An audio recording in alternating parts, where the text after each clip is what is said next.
Hello, I'm Dr. Marcus. And I'm Charlie, and this is the Mood Booster podcast. In this episode, we have Ben Kelleher, a very, very exciting episode. We're talking about what to do when motivation wavers. We're reflecting on willpower. Exactly. Ben Kelleher is actually a very, very interesting person. As we've said, this whole episode's on willpower. He's a ultra marathon runner, run over 100 kilometers. He's actually run a 2:48 marathon, which, if you don't quite know, that's insane. Triathlete and many, many more experiences, which we talk about. Yeah, I mean, what hasn't Ben done? He's just met Barack Obama, which is insane. He's working with Samsung. He has his own podcast, Running for the Bus, which is phenomenal and bringing so many people together to talk about running and the experience of running. He just does so much. Also has raised £10,000 for incredible charities, all while having his own production in the West End going on. He's just does everything, and it's so cool for us to sit down and talk with him about his lived experience and sort of where he has been and where he is now and how he got there, and how sort of willpower and motivation or lack thereof and wavering willpower also has led him to where he is today. We think you'll get a lot from it. We certainly did. It was an incredible episode, and yeah, please enjoy. In this podcast, we share evidence-based tools, tips, and advice to help you boost your mood, improve your well-being, and find joy in the everyday. We talk about life's highs, lows, and everything in between with real stories and reflections from our own journeys. With pillars rooted in introspection, community, and gratitude, this is the home of Wellbeing and Joy. Hello, everyone. Buongiorno. Welcome back to the Mood Booster podcast. Hello, everyone. How are we? Really excited. What episode is it, Charlie? Episode 34. 34, some might say. 34. 34. Welcome back to episode 34. We have a guest with us, don't we? Nice, Very- you do. Hello. Welcome, exciting. Ben. Thanks. Pleasure to be here. Thanks for having me. Thanks for being on. Thanks for joining us. It's an absolute pleasure. This, as I said to you before, this is my first podcast as a guest, so it feels quite odd to be on this side of it. But Well, we're very honoured that you're here as our guest, and to be on your first podcast on the other side of the seat. So thank you Nice. so much for being here. It's lovely to have you. pleasure. Yeah, if you didn't already know, Ben actually has his own podcast as well, Running for the Bus. So Yes. thanks for joining the Mood Booster family. It's an absolute pleasure. It's so great to be here. Obviously, I know yourself, Marcus. We've met before, and meeting Charlie for the first time, although we've spoken before today, obviously. But yeah, it's an absolute pleasure to be here. Repping the merch and everything. 100%. Get over to YouTube, as always, if you're on a streaming service. Of course, we love all of them. But frame you can for see this us on YouTube. 100%. The frame for this one is crisp and lovely. So Crisp. Well, what are we speaking about in this episode, Marcus? Today, we're talking about how to stay consistent when motivation runs out, reflecting on willpower. Willpower. Super exciting. This is a topic that, I know a little bit about, but I'm keen to just learn so much more. Nice. If you don't know, with Ben, he's an absolute powerhouse overachiever is probably just the word to use. Yeah, all of the above. We'll stop gassing you up and give you time to just introduce yourself in a second. But we really wanted Ben to come on here because of his background. He, through his own willpower, his own doing, has achieved so much. To name a few, his own podcast, ultra marathons.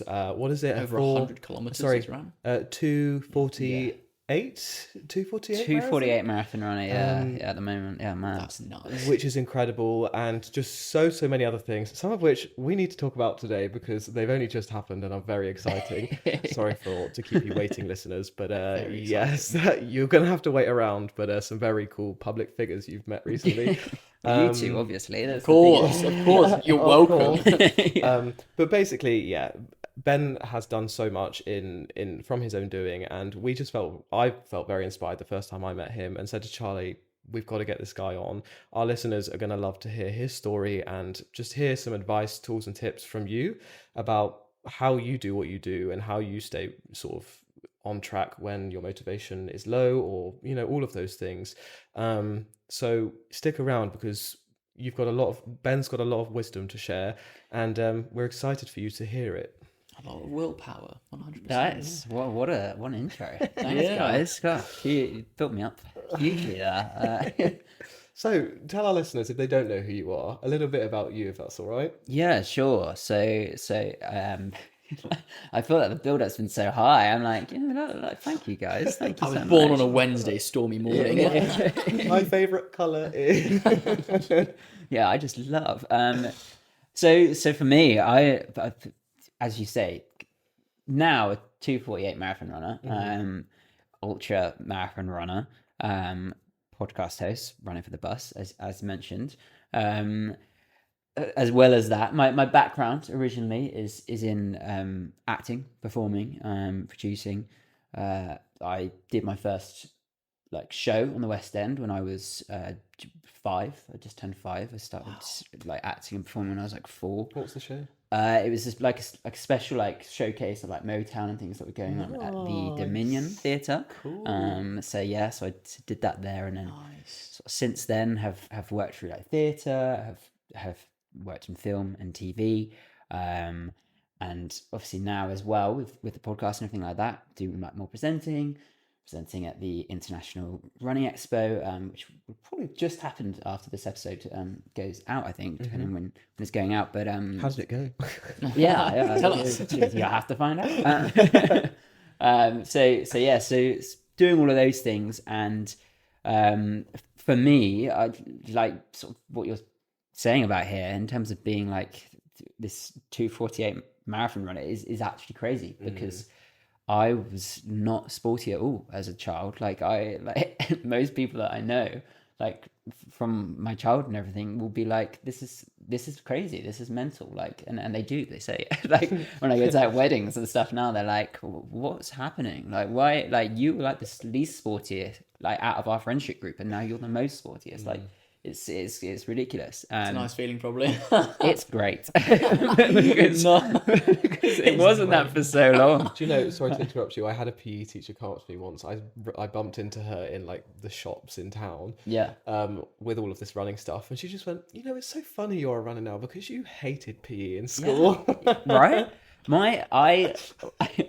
I was at school, I said to my PE teacher at the time, Mr. Jones, shout out to you. Great guy. Got on really well with him. Don't, but because I said to him, I'm thinking about doing PE for my GCSEs. And he literally looked at me and my mum. This was on the options evening. I remember it so clearly. He just looked at me and he went, started to shake his head. And have you ever thought about doing RE? And I just was like, and you could, and in fairness, my mum was like, yeah, that's a good suggestion. In fairness, I don't know why he wants to do PE. She instantly backed I don't know why I wanted to do PE. I was not sporty at all. It was when you're having to choose out of 2 options, and it was and in fairness, I got an A star in RE, so he was absolutely, he was the only one I got the A star in. It was, he was bang on the money. He knew exactly what he was talking about. So yeah, shout out to you. But I did do my first marathon when I was still at school. Okay. So when I was doing my A levels, I did it when I was 18. And so I remember being sort of looking at him, being well, you kind of missed out. But as I say, it was a joke, because my background's in acting and performing. My brother used to do football on the Sundays. He'd go play football, and I'd be there cheering on from the sidelines and never really doing it. I think I did it once when I was 6 or 7, and I remember that guy turning to me and saying to me, "Your team are just not very good, are they?" And I went, no, they're not. And that was the last time I played football in a team, because I was just this is just not enjoyable. I'm not very good at it. And at the time, I remember thinking, this is just not something I'm into. And I used to do running once a year on a cross country, at school, and you do a one, when you'd go through the different sports, basically 1,500 meters or whatever it was. Yeah, exactly. And they just stick you out there. And I remember thinking I'm okay at that, but also my friends would be like, you run a bit weird. I don't know what it is I did differently then, but they were like, you just kind of swing your arms a bit weird, and so you look funny when you run. Literally, and and it was in a supportive manner. They weren't sort of being oh, what a loser, but it was kind of in a way that they were like, you run just a bit odd, and so I don't know what's changed. Maybe I still do run that way, and they've just stopped mentioning it. But yeah, so it was that sort of thing that I basically sort of touching on what we said here and what we're going to touch on today in terms of willpower.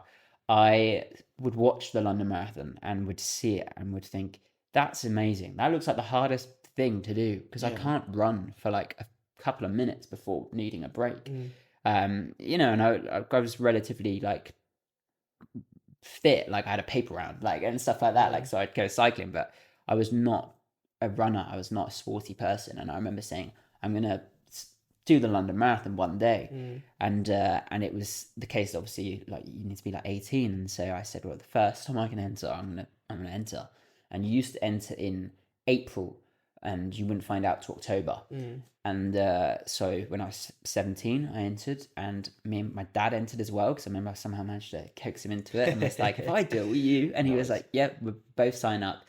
And I remember then, fast forward to like the October, and I always also remember in my head, the day before, I was being just a bit of an idiot in my sixth form in the common area there. And somebody was like playing some music, and I tell you what it actually was, is that there was somebody else dancing on a table, and some people were kind of being a bit unkind to him and like taking the mick out of him, basically. Okay. And I saw that, and I actually thought, I'm gonna join you. I'm gonna get on another table, and I'm gonna do the same thing, because I had a good friendship group around me, and like, and I was like, I don't really like seeing people not be kind in that way. So I was like, I'm gonna get up on the other table, and I'm just gonna dance. I'm gonna make this normal, basically. Good for you. And anyway, I got up on the table. My friends are like recording it. Like, it's great. It's fun. The table completely gave way. I literally, the video's out there on like Facebook or something. And like occasionally I get tagged in it. And literally you just see me dancing around on this table, having the best time. And this table just flies out from beneath me. And golly. I hit the deck completely. And then the next day is when I found out I got into the London Marathon. And I was on my way home from school. I was with my best mate at the time. And we were walking back home, and my dad rang me, and he said, I've just got a magazine for it. And they used to send you a magazine if you didn't get in, or if you did. And the magazine told him he didn't get in. And you could hear the glee in his voice. He was like, oh, it's such a shame, but I've not got in. Like, you might have a magazine when you get home. And sure enough, I opened the door, and there on the mat was this magazine, and you could see straight through that it was saying, you're in. That's so cool. Wow. Yeah, it was, and it was great. And it was, as I say, for somebody who was not sporty, it was this belief. And I remember my best mate saying to me, because I remember saying to lots of people that I'm going to do this, and people were like, what? Like, are you sure? Like, and people were like, you're not going to do it. Like, that's not going to happen. But I remember him saying to me, and my family saying to me, you are going to do it. And I specifically remember them saying, because of your willpower, because you have that determination, because you won't stop. And that's what got it through. And I always remember that time setting up that fundraising page, and I know we'll get into a bit more about that and everything later on. But I remember sort of saying, like, I'm going to do this. I've got this reason that I want to do it for now as well, which was just a choice that I wanted to do it for. And basically saying, I will crawl across that line. They'll clear it up, they'll pack away, and I will crawl across it. And so now we're looking at a situation where I've just got into Boston and these crazy things, but it wasn't always like that. And obviously with the podcast I do, the big reason it's called Running for the Bus, the main reason is because people always say to me, I could never do that. I could never run a marathon. I could never do this challenge or whatever it is. Like, and I mean, you've probably heard it. Everyone's heard it when they say, I can't even run for a bus. Like, and so like the whole point of that is that you see these incredible athletes on this podcast, and they've achieved these amazing things. And then we also have the Deliriously Mad challenges that we also now support with Runner, and they take on their first ever challenge. And it's the point is that anyone can. I really believe it, because I did, and you wouldn't have believed it before. Yeah, so. It's so inspiring when you come from a place, and I relate to that personally. Like, when you come from a place of, for whatever it is, feeling like an underdog, or like just like you aren't that person, or you're not that sports person, or even a PE teacher telling you that's not for you. The drive to want to overcome that, and then not necessarily prove them wrong, but prove yourself that you can do it, and just really make it work is, it's such a strong driver for sure. Yeah, absolutely. And I think it's about like, how do you you show that you can achieve these things? You do them. Like how do you sort of lead that way and show it to others? You do it yourself. And I want to achieve so many more things I haven't yet achieved in my life still. And it's like I can look back at these things and know that I've done them, so I can do these things. Like, so that hopefully that will keep pushing. It's really cool. It's always looking back on it seems a lot like, I could do that, but then it's the looking forward is the hard part, isn't it? That's the daunting part. It's looking back and like, I did that, cool, anyway. And you kind of have to take stock of that as well and appreciate that. I think sometimes you look back and you're like, oh yeah, no, it's great, I just did the 2:48 marathon last year. This year I'm going to do this, and it's like just a spiral. There's still a lot of work to do actually. So before we get into willpower and all of the above and how it relates to you and your advice and things, Charlie and I like to open with a couple of questions that bring everything to the mood booster and boosting moods. Nice. So firstly, for you, interested to know, for our listeners as well, what boosts your mood when things get tough? I would say there's a multitude of things. Like, it's not just one thing I would go to. So like, it would be the people around me, the support that I have, knowing that I've got people that I love and people that love me, that will support me, and I can go to when things are tough and things which I'm struggling. And then it's looking back at what you've already achieved, appreciating that, not in a way that you're sort of dwelling in it, but it's about sort of thinking, okay, well, I've done that, this is what I can do. And also looking at the things that you struggled with when there's been a difficulty in your life, when things have got hard, which they have for all of us. For sure. It's then sort of using that to spur you on. And as well as that, I'm also just somebody as well who will look at other things going on, other things that are happening in the world and maybe happening to my family or to my friends, and thinking, well, if they're going through that, then me choosing to go out and do this, or me deciding that I want to put this challenge in my life, like, I have a choice. I have the decision to do that. So like, for example, like I went to a talk a few months ago with Chris Hoy, and like, you look at like what he's doing and he's still doing and he's achieving. Like, he's an incredible person and an inspirational person in the face of such adversity as well. And so like, I look at it and go, well, like, why can I not do these things? Like, who's stopping me? It's a lot of what we speak about in terms of presence and gratitude. It's like being grateful that you have the choice first off. But then also linking that to like, well, if he can, why can't I? So it's like a mix of that sort of gratitude, but also like the willpower, which we will get on, which is cool that that's even in your answer, is something as simple as what Marcus has said. So shows that we have the right guy on for willpower as well. Definitely. My question, which I'm also keen to hear, is what is one thing that you're working on for yourself right now? It doesn't have to be anything particular, but is there anything that you're working on for yourself?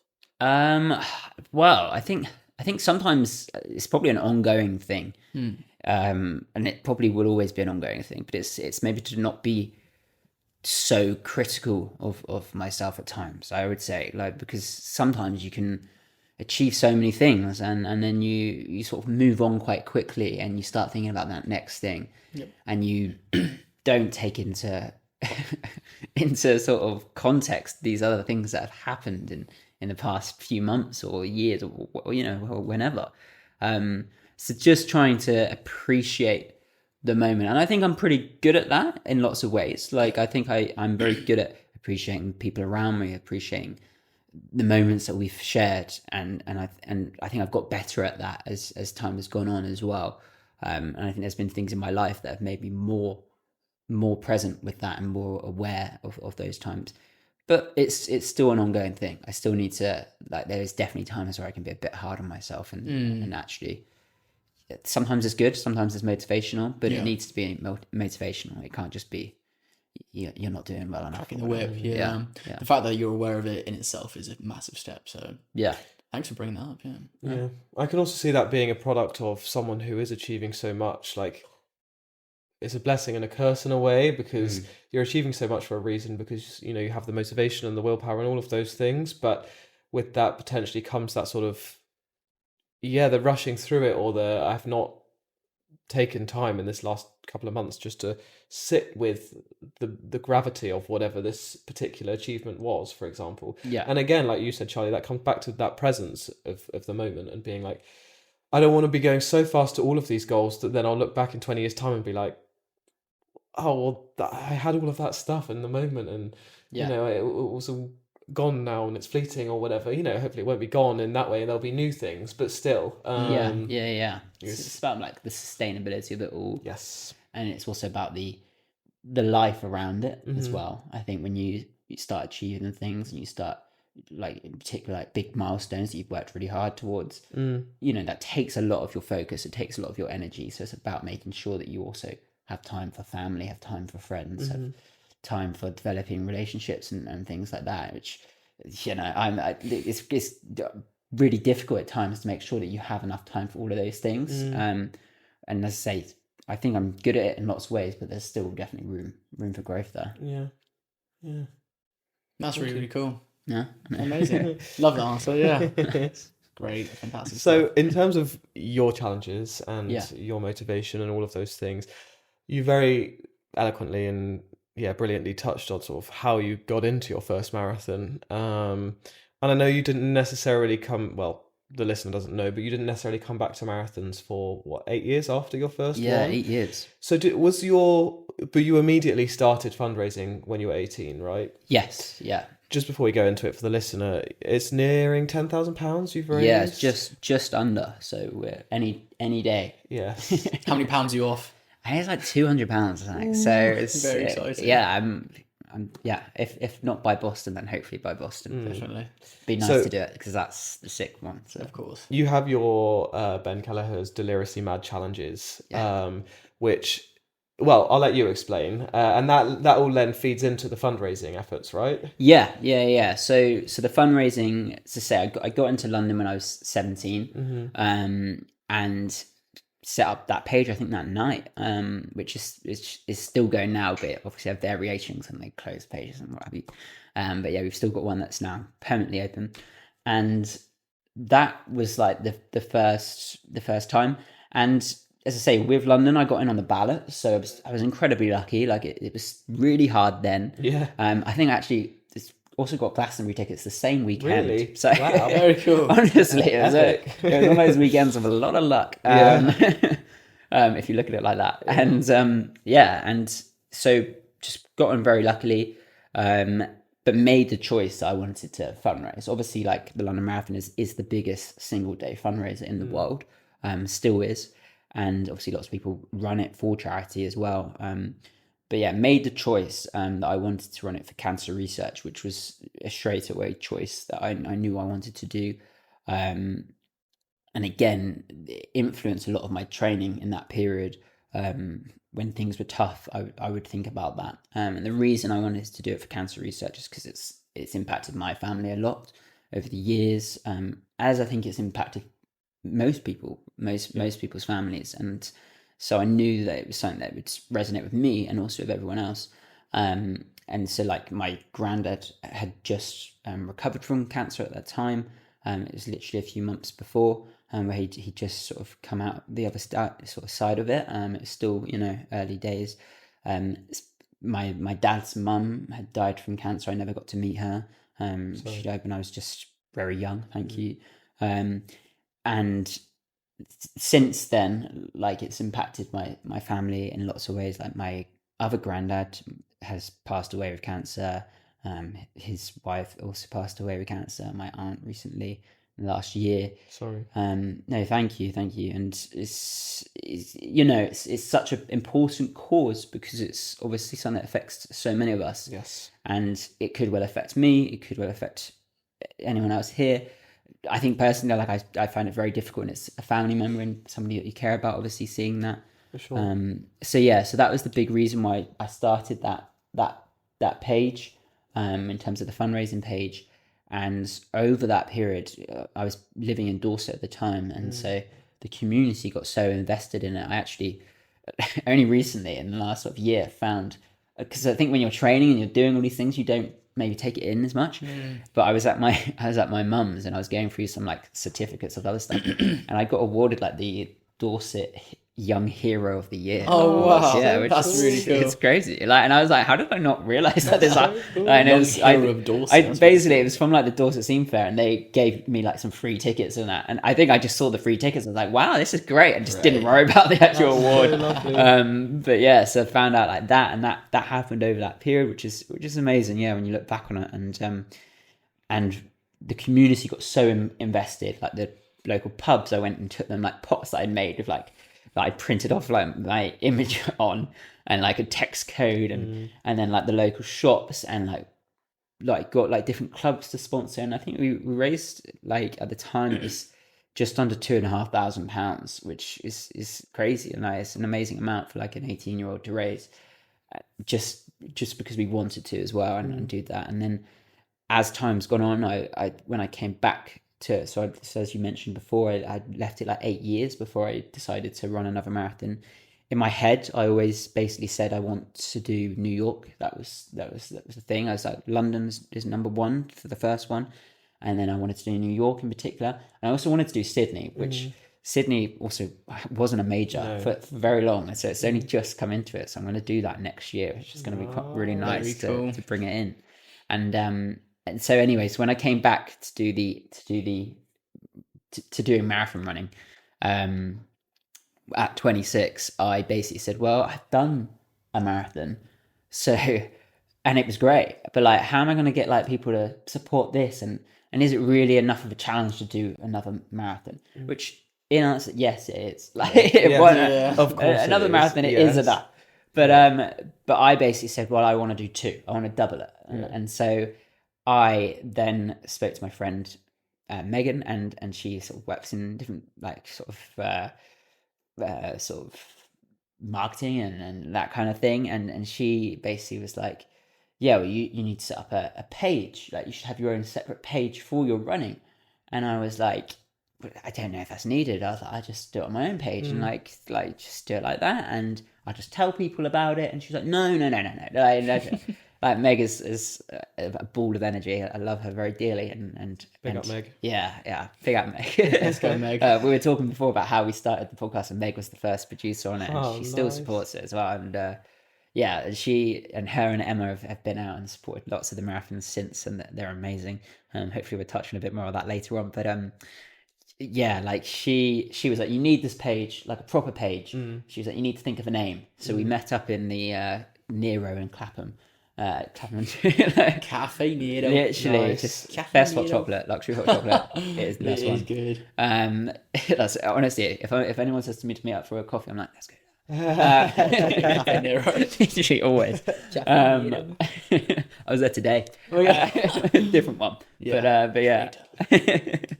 But yeah, and we met there, and we were like coming up with names, and thinking about it, and I was sort of saying, just Ben Kelleher's double marathon challenge, like that works well.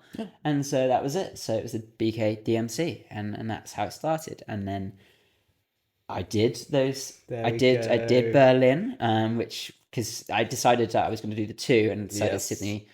Well, it wasn't a major at the time, but it was also just because it was so far away, and you know, what have you.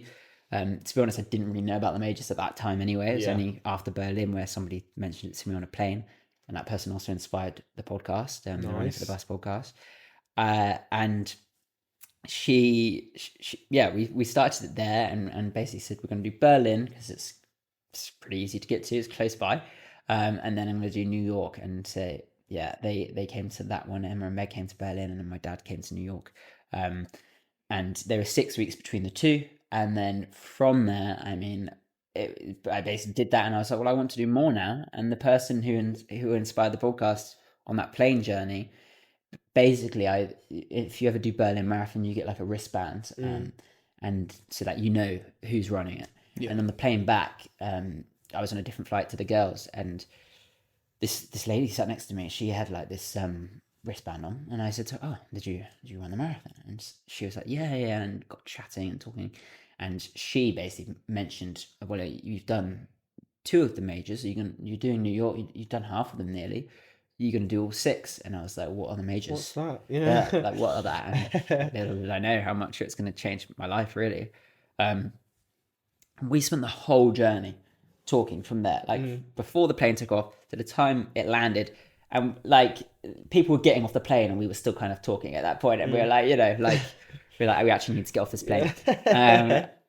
But the whole time we were talking, she basically was like, oh yeah, I've done like Berlin and I'm doing another one in a couple of weeks. And it just, over the course of the conversation, you just found out this incredible story and this journey that she's been on, and it was just incredibly inspiring. And eventually, like I sort of said, well, how many marathons have you done? And she was like I don't know, like 183. What? I don't know, like 183. What? And she was like, yeah, like, and just so casual about it. And I was like, this is incredible. You're the most inspiring person. Like, and I came away from that, and I'd been thinking about, like, I love conversation. I love people. I love finding out their journey, what inspires them, what gives them the strength, what's their drive, their willpower in that journey. And so I'd been sort of thinking about it, and I love the conversation, and obviously my background's in performing, so like presenting is kind of something that I wanted to do more. And that was kind of a good opportunity to get into it. And as I say, this conversation, I was like, well, this is what I should do. Like, I should speak to people like you and find out about their journeys and their experiences, because it's so inspiring to me, and hopefully it's inspiring to the people that listen. And that's been the drive since. And so we started the podcast from there. We started it, I think 2 months after, I think in December of that year, if I'm correct. And yeah, it's just sort of gone from there and inspired me so much. And I've never been able to get her to do the podcast because she's so retiring, so shy. But she, like, people are like, who's your number one person you want to get on? There's so many people, obviously, but I would love to get her to come on. She has like no social media presence, nothing at all, like, doesn't matter, which is great. Like, it's like, for me, it's not about that. It's never been about that. It's always about the conversation. It's about the people that inspire me. Like the other week, we had two people that I recorded with, one day after the other, and one of them has got like 2 million followers across socials. Incredible person, super inspiring, and amazing journey.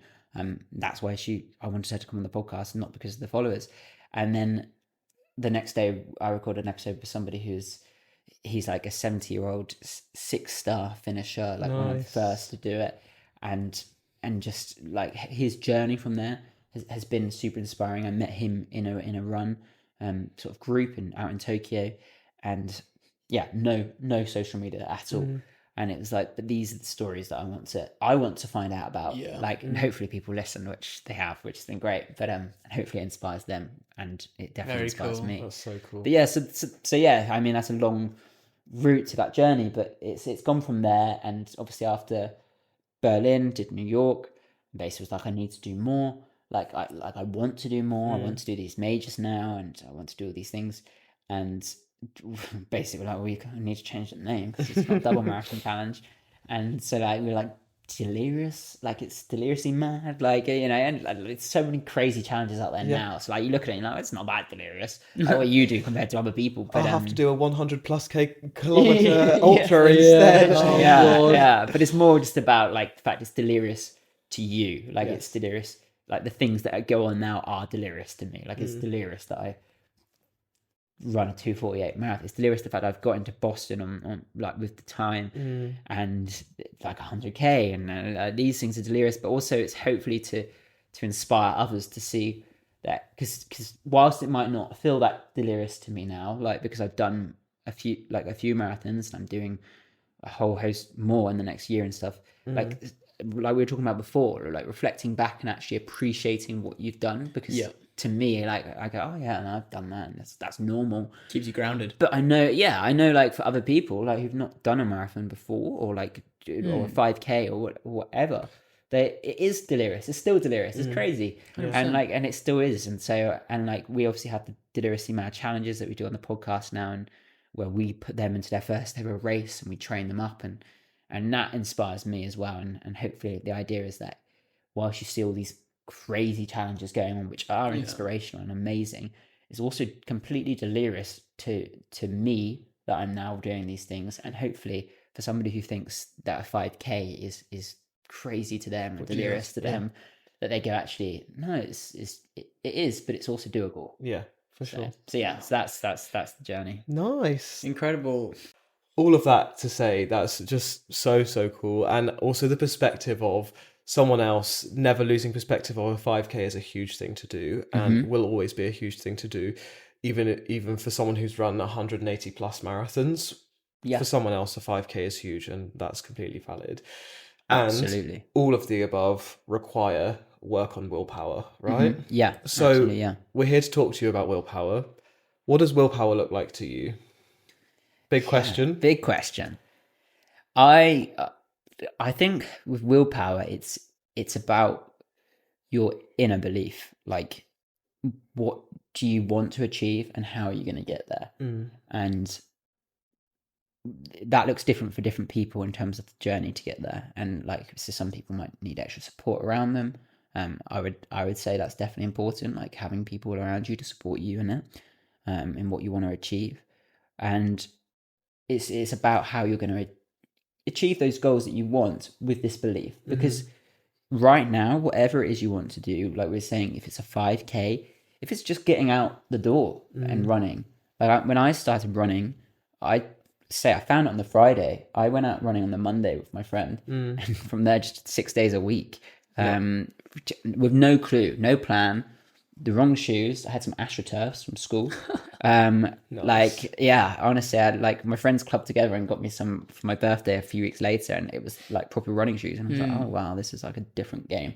But the first month, it was a learning curve, and it was like 2 minutes of running, and like running to the end of the road, stopping, walking for a bit, and running to the top where my school was, walking, stop for a bit. And we did like 20 minutes of that, which, of running wise, it was probably like 2 minutes intervals for maybe 3 or 4 like intervals, something like that. Yeah. Just because I wasn't used to it at all. So it's having that belief that, okay, you're starting off in a position where I can't run for 2 minutes without needing to stop, but I'm about to run a marathon in 6 months. And that 6 months is a journey where you're going to grow. And I mean, I didn't know what that would look like in 6 months. I didn't know if I would be able to run non-stop. That was the goal. The goal is to try and build that up, and that's what I did, with a plan in place and things. But it's having that belief that you can do anything you want to do if you're ready to put the work in, and have the belief in it. And belief that it's achievable, right, as well. Yeah, and a belief in yourself that it's not achievable right now. Like, it's like I couldn't have just gone and run a marathon. Like, that wasn't there, but it was belief that it's achievable if I'm willing and ready, and have the options as well. Because I'm also totally aware that it's okay for me to say that, but like there's people that like have different things going on in their lives.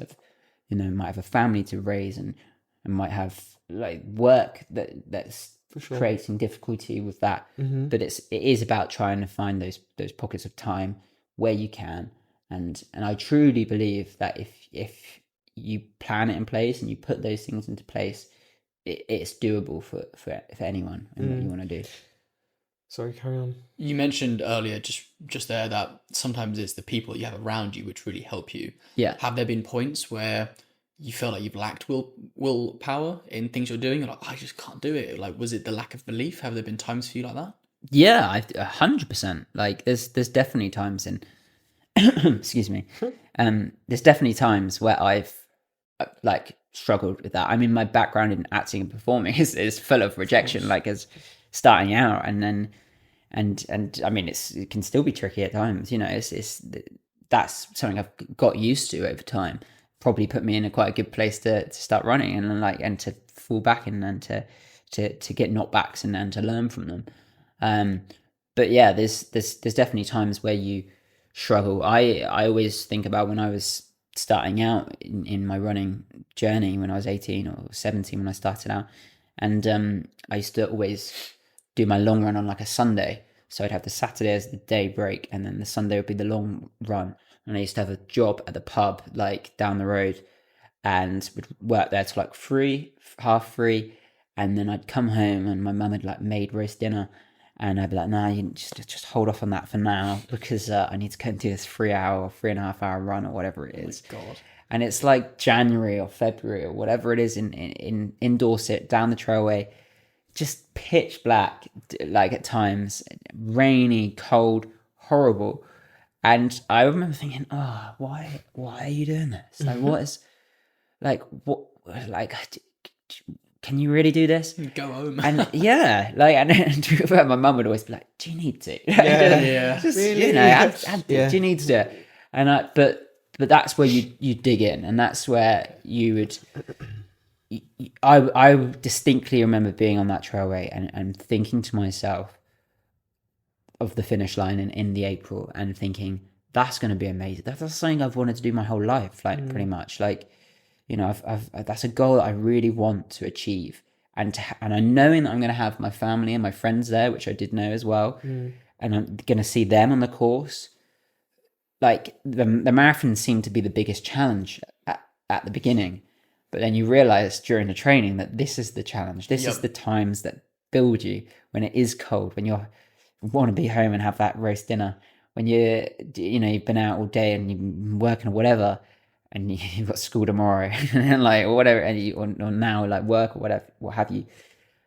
It is that those times where I would think really about, I get to do this. I have the choice, and I want to, and I'm going to think about that finish line. I'm going to have that support at the end, and I'm fundraising for charity, which was a big thing for me. Yeah, because that was driving me on. I was like, there's no way I can't do this. Like, as I said, I will crawl across that line, because if I don't do this, I've got to return that money back. Like, in my head, I can't, take the money for this if I don't do it.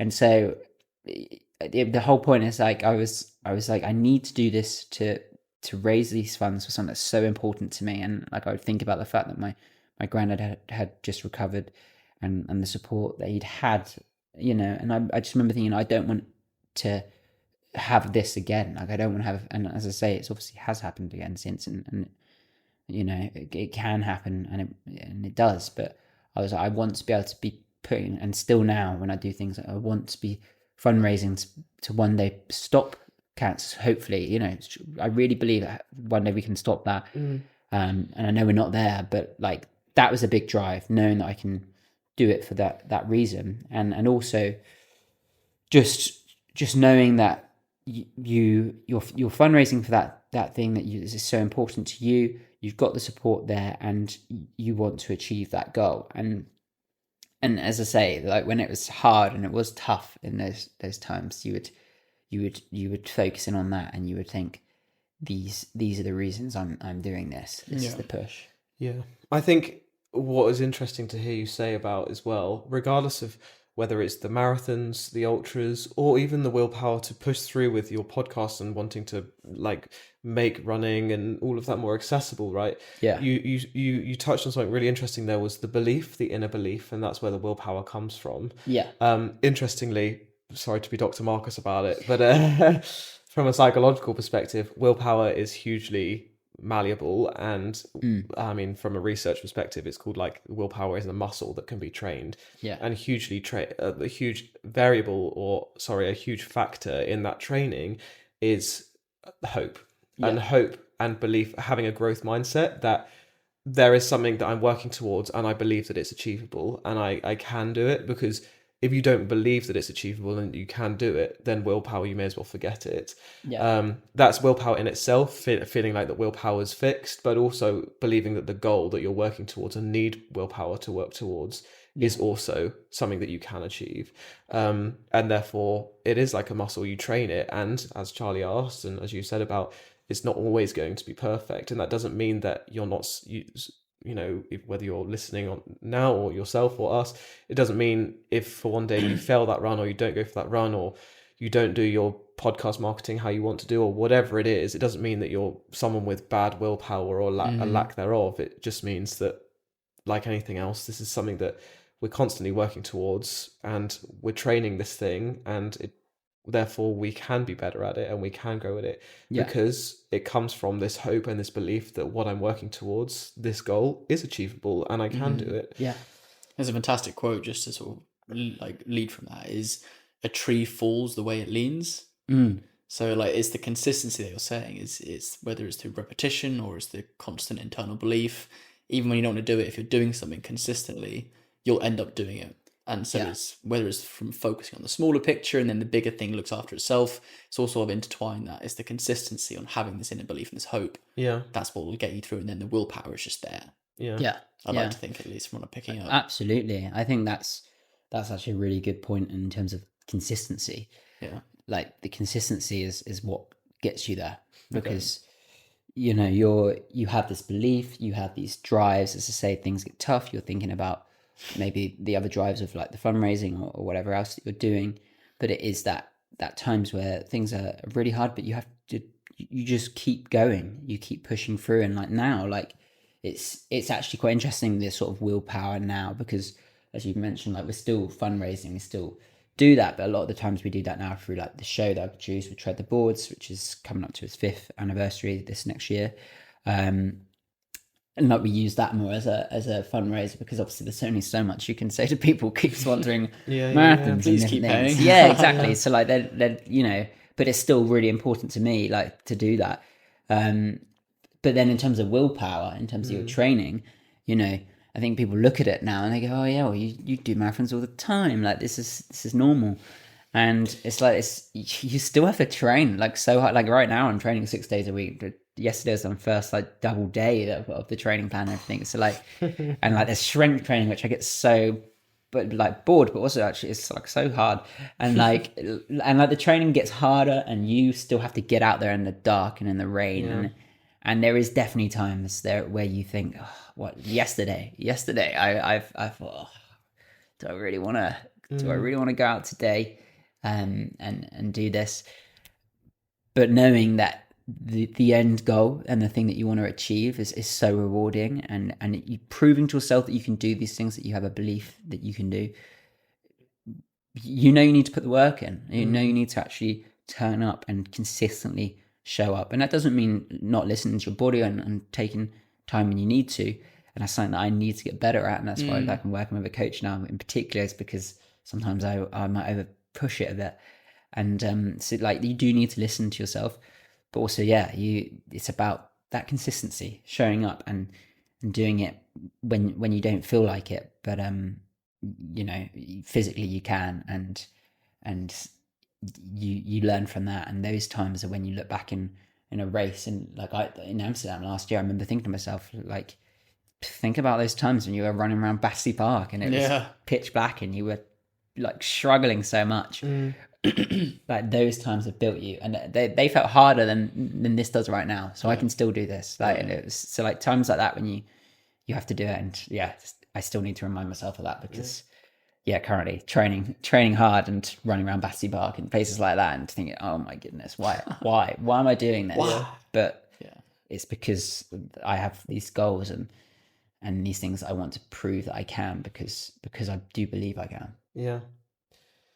Very, very, very cool. And also something that is interesting to unpack is the difference between motivation and willpower, but then also the discipline. Now, I have a inkling / no from a psychological perspective, the difference or how they interplay with each other. But I'm interested, I don't know, there's a lot of noise online about motivation versus discipline and all those things. What do you think of that?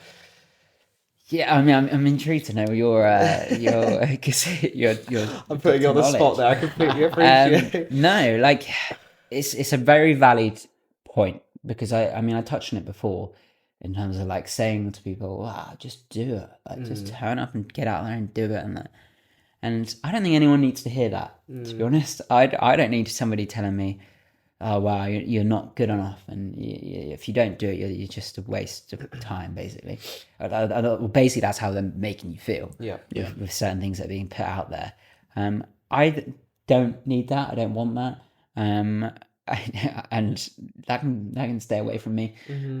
Because yes, you need this sort of push, and I do think that, you know, it's good to have that motivation, but it needs to be supportive. It needs to be in a way that is supporting you and developing you, and sustainable. It's sustainable, yeah. And as I say, for some people, it might not be sustainable to do 6 sessions a week and be doing that. Of course, that's not sustainable for everyone. Like, it's not always sustainable for me to do that. Like, I can't do that all the time. Like, it's, certain parts of the year and what have you.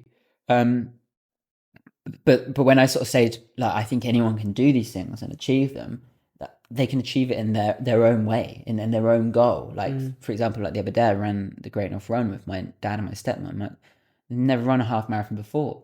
And they're like, oh, you should go off and do that. That's not the point. Today is about doing it with you and enjoying it.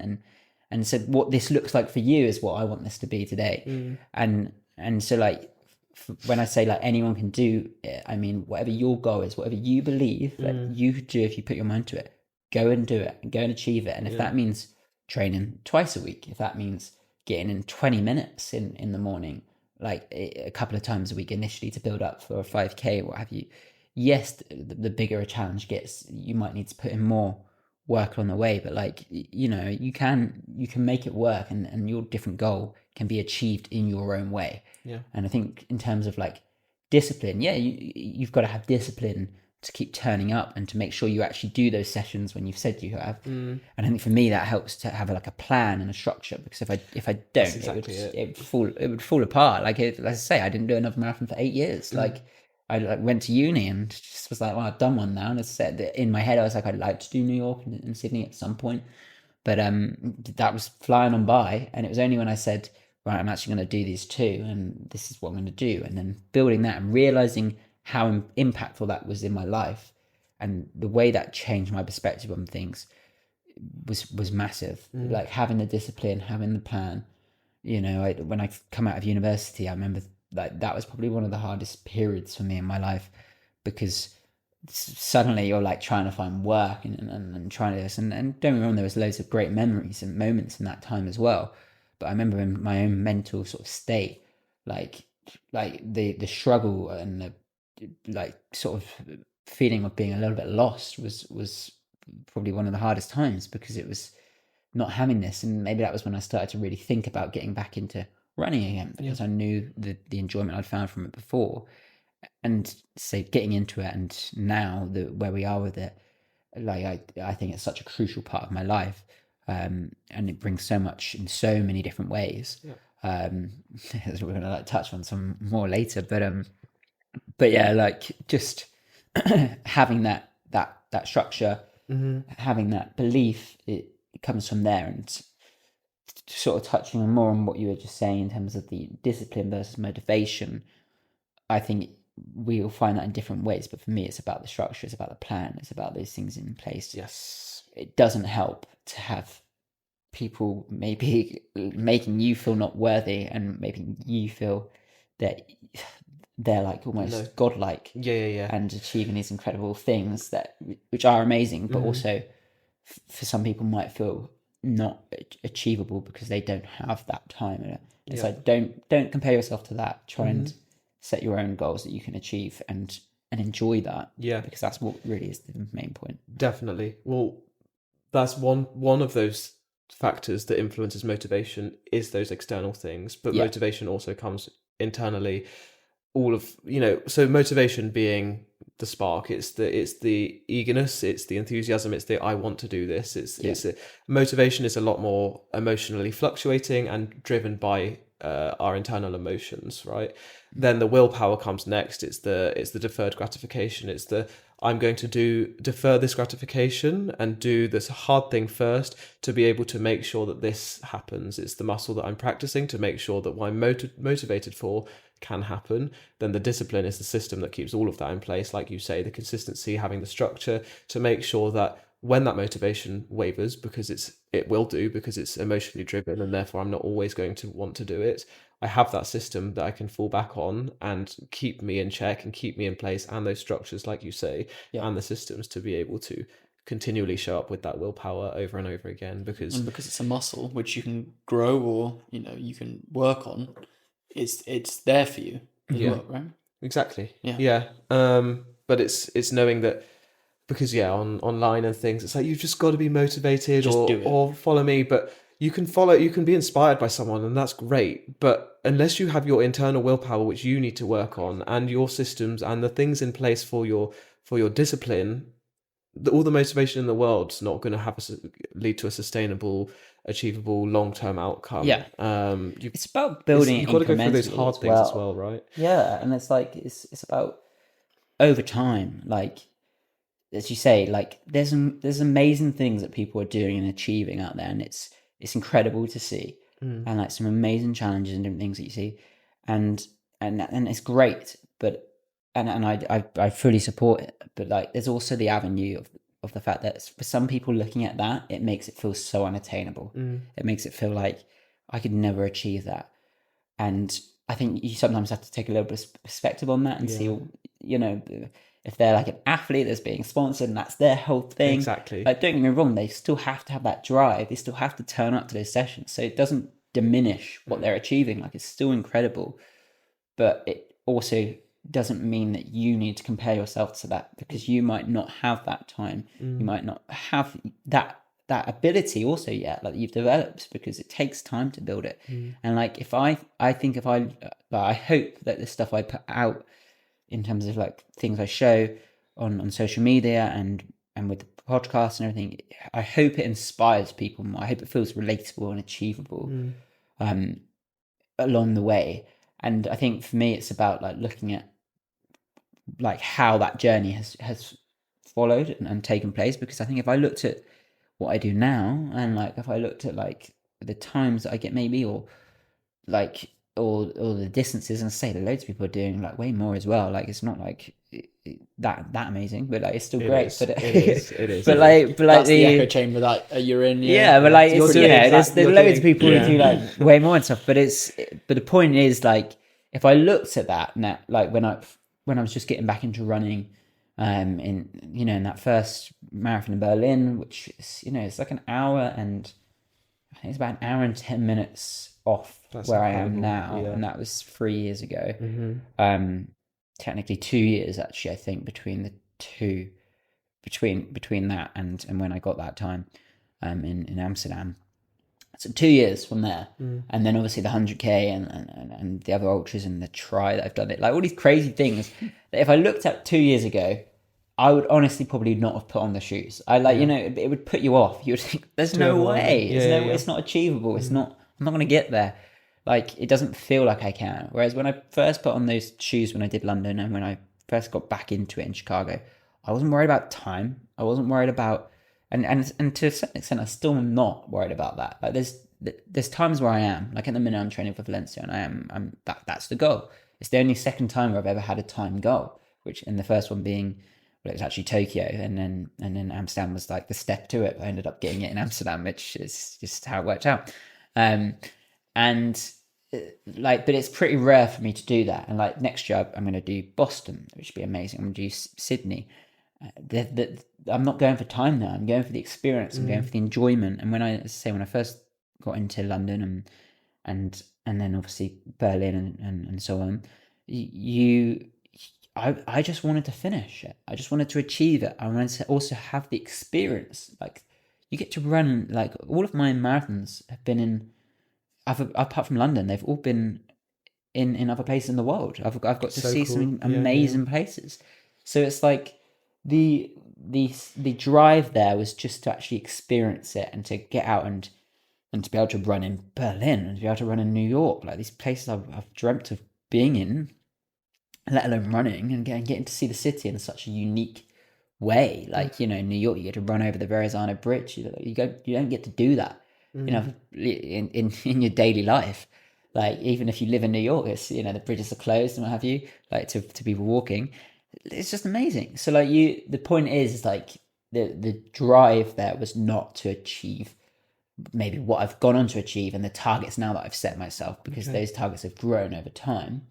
But the actual goal was to find the enjoyment in it, and the goals have changed over time, but also it's what you achieve in yourself, and the growth in yourself, which I think for people, if they're comparing themselves, like looking at other things, don't do that. Like, just think about what you want to achieve, and start off with that first of all. That's so funny, because doing it for being present is so much of what we speak about. Being present in the process and falling in love with the process is actually where stuff starts to get done. Yeah. And stuff starts to happen. So the fact that you were like, sure, I might go for a time and I might get a time in the future, but it's the enjoyment of the race I'm going for. Yeah. It allows you to get it done, but in a much sort of nicer way of doing it, and not this sort of toxic way. I feel like everyone as well, like when it comes to like races and stuff, they'll always be like, "Oh, what time are you going for now? Like, what's the PB?" You know, from day one. Yeah, and I always so remember noisy, like my first marathon, I was like, it'd be nice to be under like 6 hours maybe, like. But the point is just finish it. Yeah, it's just finish. And it was the same in Berlin and Chicago and that, like, people and so on. They, you know, it was that was the goal, just to actually achieve it. And that's such a massive thing to run a marathon is amazing. It's so such an achievement. To run a 5K is amazing. Like, if you've never run before, and to do all these other things is they're all achievements in their own ways. So don't let other things diminish that, as some guy would say. Definitely. So we've touched on several very important things, including enjoying it and doing it for enjoyment. You've mentioned about your family and your friends being, you know, hugely influential in your journey, as well as, you know, the belief you have in yourself. Are there, for our listeners, some maybe more practical tools, like a daily, maybe even daily rituals that you take to help with your willpower or when your motivation is lacking?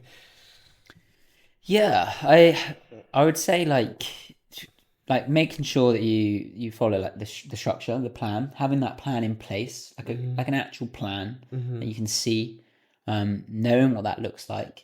That's a big drive for me. If I don't have the plan, it starts to fall back. You know, I start to maybe not train. If maybe for me, it's always helpful to have like something to work towards if I'm working towards a race and stuff. So having that plan that I can look to, that's been, you know, looked at properly by somebody who's maybe supporting with that, so I trust in that.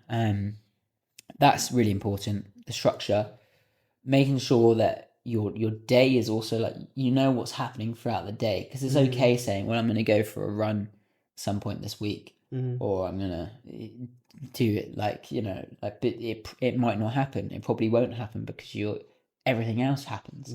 So a lot of the time people will say to me, "Oh, like, how do you do this? How do you have enough time to train?" And it's like, because it's crucial to my day. It's crucial to my well-being. It's crucial to everything else that goes on, you know, because as we sort of touched on, like, I'm often doing lots of stuff and there's lots of things going on, and people are like, how can you fit all these things in? And it's like, because they're all important to me, and I make sure that I give time to those things. So the structure of the day itself, making sure that you've planned and sticking to those times with specificity, right? Yeah. So like, if I've said I'm going to spend a certain amount of time like editing, or like in terms of like with the podcast, or like looking at that and reviewing footage or whatever it is, like I stick to those times. And I also make sure like running is a vital part of that day. It doesn't get wiped out. Like it's tomorrow.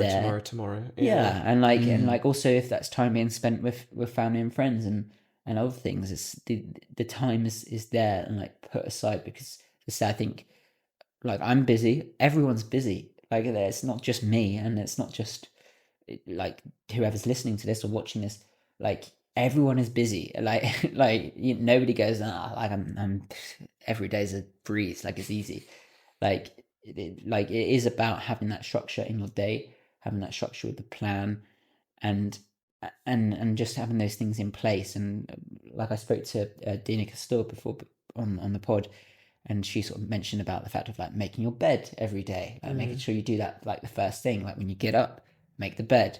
Don't leave it till like, because like when you come home, like you have a messy room, like, you know, and it's like those sort of things have a psychological impact. Is it also like, this is something I've just thought of, but is it also sort of creating your environment to help you be more sort of intentional? So if you're going to make your bed, you don't want to go back, you know, you wouldn't get back in it because it's already been made. So it's sort of shaping your environment so that these habits can then take formation, and then the willpower is just more there. I don't know. No, absolutely. I think for me, having the right environment around me is super important. Okay. It's also about building like what your day might look like. Okay. So like having time at the start of the day, for example, is important to me. So like somebody might look at that and go, well, how do you have time at the start of the day? It's like, well, you know, making sure that you get into bed a bit earlier maybe than you might before, like, so you can get up a little bit earlier, take a bit of time to read in the morning, maybe like before you like go on social media. And I don't get me wrong, there's times where I don't do it very well, like, but like when I have those things in place, it makes a big What time are you up in the difference. morning? Can I ask? Well, yeah. So like, I went for a stage of getting up around like 5, but as like that's not achievable for everyone as well. Like, but so like sometimes it's 5, sometimes it's like now it's maybe about 5:30. Whoa, it's about 5:30. Buddy's lost it. I know, completely lost it. Buddy's lost it. He's sleeping in. But it's about making sure that you put those things. Like I used to be like somebody who'd be like going to bed quite late, go to bed at like midnight, get up around 7, 8, like, and that is also fine. Like if that's what suits you. Well, exactly. But like, yeah. So like if that works for you, and like depending on what your work might look like, or depending on what your life looks like, like that's whatever suits you. As long as you've got a structure, you've got a plan in place. That's what I would say is important. And like I say, for me, I've started to like, well, the last couple of years I've been like getting up earlier, and I feel better for it. Having a bit of time at the start of the day rather than getting up, getting ready for work, getting straight into it. Like I find that I feel better in myself having that time. I personally like to run towards the end of the day. Sometimes I might need to run in the morning as well, depending on if something else is going on or if I'm running twice. But like, I actually like to run at the end of the day because that gives me time to reflect on the day and then kind of leave the day behind when I get home and like just relax then. Yeah. So like those sort of things. Just already got a laptop. Yeah, it's okay. Fun. Thank you.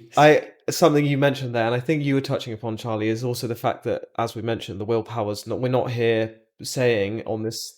Quite the contrary, we're not saying on this podcast that willpower is this gold standard that you're going to finesse and it's going to be perfect. The whole point is willpower is something that, like a muscle, needs rest.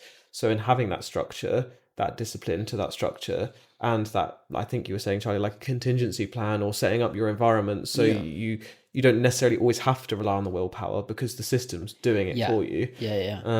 Sometimes when you feel like you're lacking in willpower as well, I find is often when I've lost those structures, when I've dropped those things. So like, for example, like I'm like, if you have a bit of time off and you might go and spend some time away, and I think that's really important as well to make sure you do. And I'm definitely at the end of like a training block, you'll be like, I can't wait to have time off. I can't wait to just chill and not be running. And then like you get into like 3 or 4 days into it or whatever, and you're like. Because you've started to feel a little bit lethargic and you start to feel a bit not great in yourself, and those feelings that maybe you've had before when like you may have struggled in different ways, you start to feel like a bit more difficult and worried about things or get more anxious about things. That if you have that structure in place, if you're doing the things that you enjoy, those things don't happen so much, and don't get me wrong, there's still times that you might struggle and there's still times that are going to be difficult. But I think having those things in place helps so much in terms of your willpower and your determination. Yeah, definitely. I like that. Do you find, I know you've mentioned your friends and family quite a bit. Yeah. How does that factor into your willpower? Yeah, massively, like hugely. Like my dad is one of like the most determined people I know. Like he is always like has a goal and he will find a way to achieve that, and I think that's been like a massive inspiration to me, and like the way that like him and like my stepmom there like support me, and like my mum as well, and like what she's done and achieved as well in her life, and like having like a brother and a sister as well, like and seeing that, and I hope to sort of inspire like my nieces and at some point my own children. Like those sort of things will guide me on and inspire me. And like seeing like hopefully like what they like have done as well, and hopefully inspiring them, like that really pushes me on. And then like obviously my friends have been like super supportive. Mentioned Emma and Megan before, like they have big up like genuinely like have had such an impact for me. Like the support they've given in terms of like from Berlin, like that first one when I came back into it, to coming to Chicago, coming to Tokyo. We did a 5K in Tokyo, which I challenged them to in Chicago. Like they'll admit themselves they weren't like runners at all at the time. And I was like, by the time we get to Tokyo, that's like a year and a half away. We'd do the 5K, and we did, and it was an amazing experience to like run around like the Imperial Palace and do that. And yeah, like I say, their support along the way is massive. Like when I've been running races, like knowing that I'm going to see them in 5K and like in the next 5K, and like if people are looking to do their first race, try and get that support, because it's like it's the boost and the energy that you need. And like now, like there's times where I might not have that in a race, and maybe out of my own choice as well. Like there's different reasons, like that you might, like for Valencia, for example, I've been like, I want to just focus on the race that weekend, which is again, is so rare for me to do, because usually it's more about the experience and enjoyment. But like that's a different type of goal that I'm going for, and that's what I want to achieve. But as a result, I feel like I don't want to do like the sightseeing stuff, and I don't want to do that, which I would usually be like so up for. So like, but the idea of them maybe not being there along the course is a concern, because I do love having that boost every like when you're struggling, and it's like huge, you're difficult. isn't it? Like it's your body's killing, and you're exhausted, and then you see them, and it's like, oh, what a burst, and it's so kind to have that support. So I'm gonna miss that, and I'm gonna have to try and find that strength elsewhere. You will do, but it is such a hugely important factor. And I know this is about to be still running related, but it's hugely applicable to any sort of goals that people have. In my own research at the moment, looking at run clubs, one of the big, huge drivers of people attending run clubs is because the collectivism in inspiration and consistency, by having someone else there that you're doing that and achieving that goal with, and you're finding that joy, that community with that person, it allows you to stay consistent. You're finding joy through other people and your community, which then again, when the motivation dwindles or the willpower to have to go out on a cold, dark night in the context of running, for example, you've got your community to fall back on. And it's just, community in every sense is so important.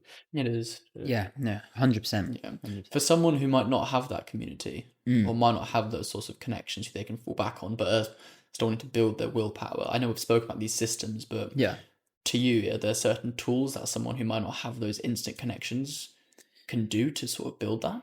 So to like build the connections, that either build the connections or just sort of try and help their willpower, or try and improve their willpower. Is it through building that community? Is that? I think that's a massive thing. I mean, as I say, like my running journey until the last few years, it had been mainly me out on my own running. Yeah. Maybe coming along with a couple of friends here and there. But like a lot of it was spent on my own, but knowing that I had that support around me has been massive. And that might be in the race itself, like say with the people they're cheering. But also, I know that support's behind me no matter what. Like I know that maybe they might not be there in the race, like in December, but there's going to be other people there as well.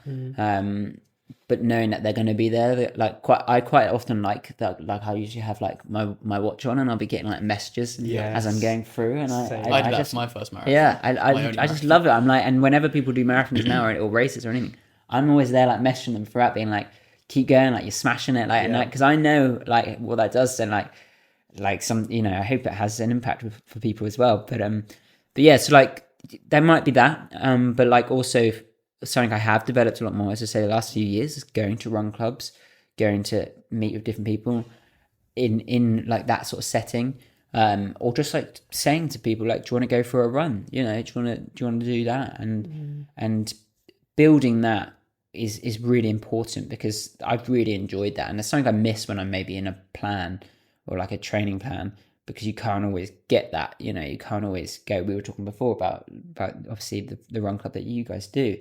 And like I want to make sure I come along and be involved with it. Sometimes you can't do that, and so like those times, and maybe where you're gonna have to try and get other people around you to support you, and also like look for people that you trust, look for people that can give you inspiration when you need it, and can hopefully guide you and be there, and just make sure you've got that around you in one way or another. Like for me as well, something I always say to people when they start running is that you should be able to hold a conversation, when you're sort of going for an easy run, and often people are like, well, how can you do that? And it's like, if you can't, slow down. Like it's a big thing. And so as a result, maybe like call somebody when you're on a run, call your friend or call your mum or call whoever, and like just have a conversation with them, so that you're not just out there on your own and you've got that support along the way. So yeah, building those things, and that's important in life, in whatever you're doing. It's not just applying to running.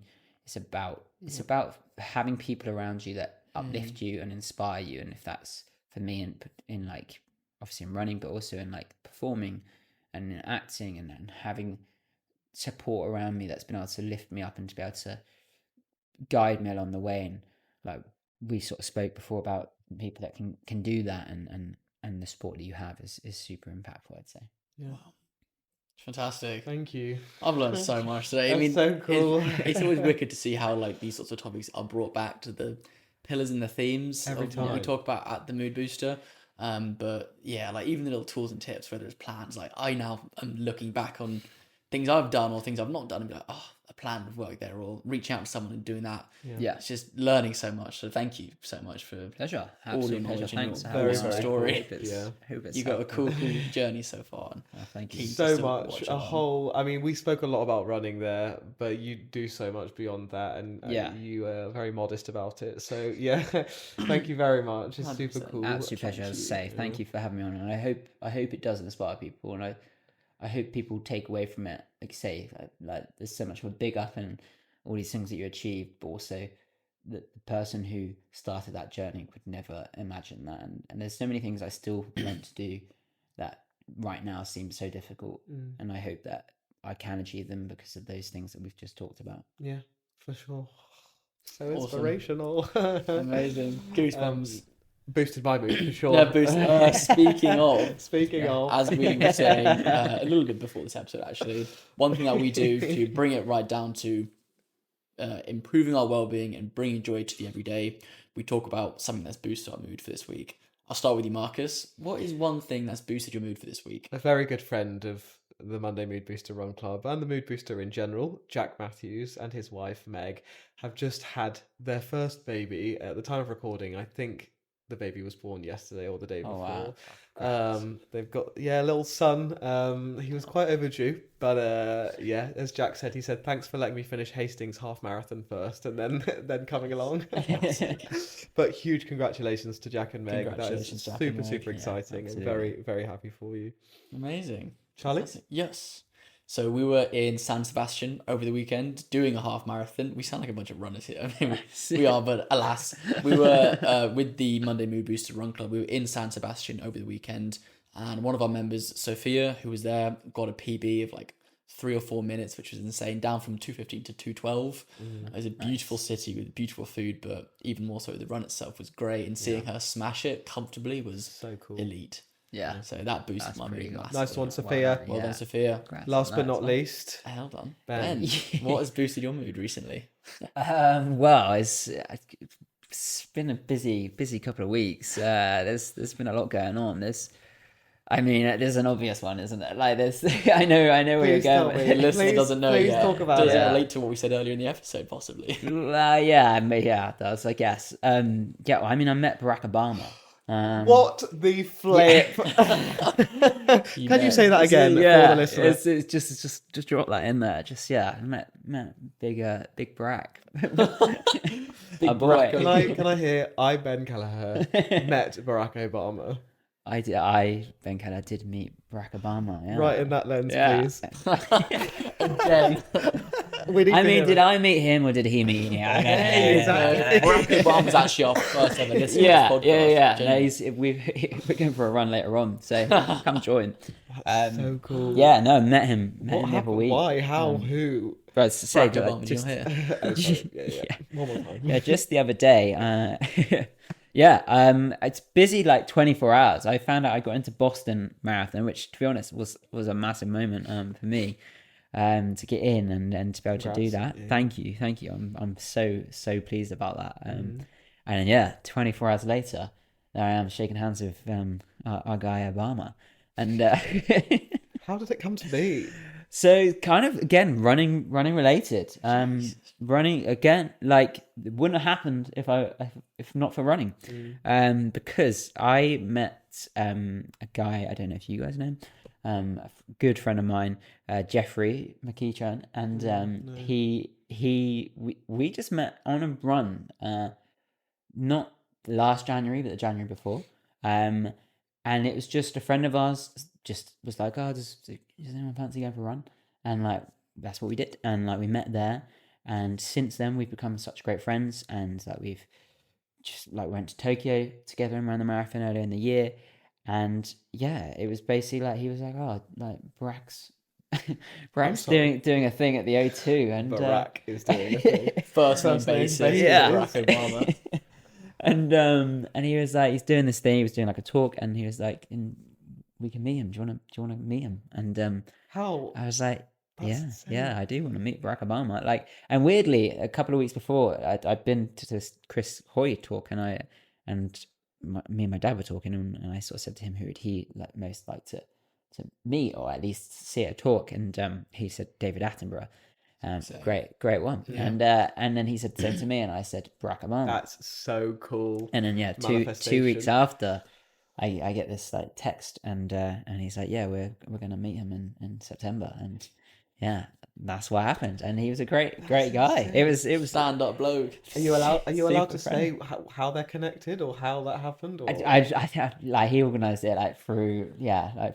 I don't know the ins and outs, but yeah, he's, as I say, it was an amazing experience. So cool. And how was he? Was he? He was Barack Obama. He's cool. Guy. He was pretty. Yeah, it was one of those things where like you could hear him before you saw him as well. So it's like, he's here. He's got he's around voice, hasn't he? Yeah. So, I'm not going to impression. yeah. So yeah, I'm really bad at impressions, even though my acting basis.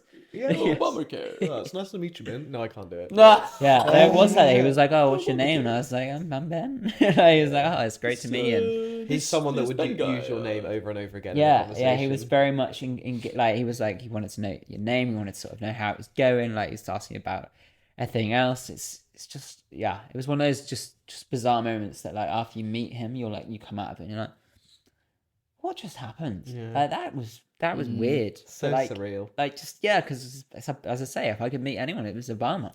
Sounds like it boosted your mood. It definitely boosted my mood. Well, hearing about it's boosted my mood. That's so flipping cool. Running for the Boss podcast.